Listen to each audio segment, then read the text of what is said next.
Contraexamen de testigos. El contraexamen se construye desde y para el alegato final. La idea es pensar en qué es lo que quiero estar en condiciones de poder decir en mis conclusiones. Recordemos que el abogado no podrá argumentar en el alegato final hechos que no hayan sido efectivamente producidos en el contraexamen. La pregunta es, ¿debo contraexaminar? Una pauta es, si puede el contraexamen dañar el caso de mi adversario. Por ejemplo, puede ser que nos convenga desacreditar a su testigo.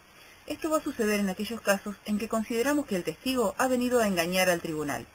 En tal caso, vamos a tomar su versión más confrontacional, o bien vamos a tratar de analizar, por ejemplo, su conducta previa al juicio, para que se dude de que este testigo está viniendo a contar la verdad de lo que ha percibido.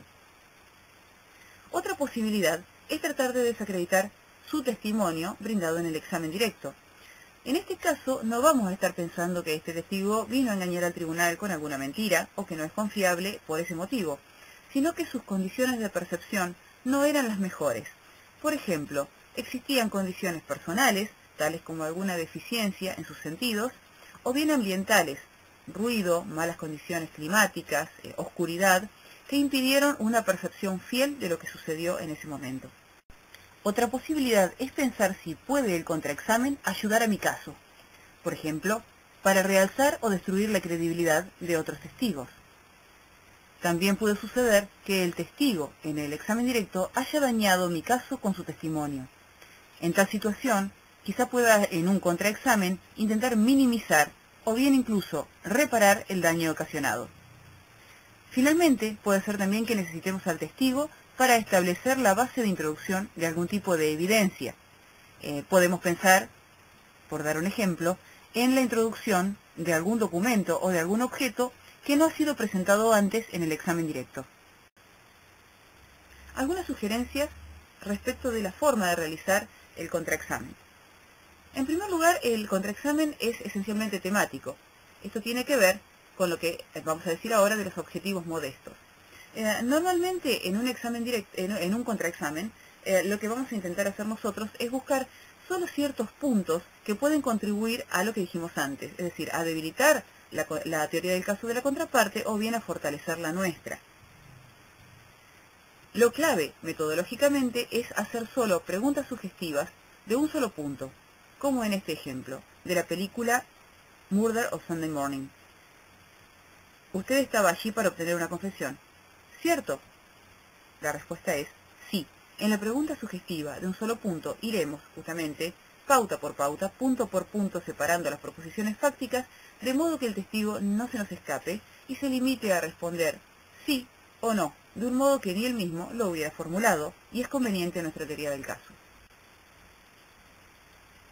Una clave es no hacer nunca una pregunta cuya respuesta no se conoce. Jamás subestimar al testigo, pues él sabe que nosotros estamos allí para desacreditarlo como testigo o bien su testimonio, y no nos va a dejar fácil esa tarea. Es importantísimo escuchar la respuesta. Muchos dicen que están todos oyendo lo que el testigo dice, el auditorio, el tribunal y especialmente la contraparte, menos el abogado que realiza las preguntas. Jamás pelear con el testigo, por más que consideremos que este testigo ha venido a mentir, a engañar al tribunal, el hecho de generar cierta hostilidad contra él no solo es objetable, sino que disgusta al tribunal. Evitar la pregunta de más. Esto tiene que ver con evitar que el testigo explique. Supongamos que en un contraexamen venimos acorralando al testigo, hemos mantenido firmemente el control, de modo que ha relatado lo que nosotros pretendemos y hemos destacado todas aquellas respuestas y situaciones que convienen a nuestra teoría del caso. Y le preguntamos, ¿cómo lo explica? ¿O está usted seguro de ello? Entonces él, con esa pregunta abierta, va a lograr darnos una explicación que seguramente va a derribar todo el arduo trabajo que hemos tenido que asumir. Tampoco hay que repetir el examen, esto es cansador y no contribuye en nada a nuestros objetivos temáticos.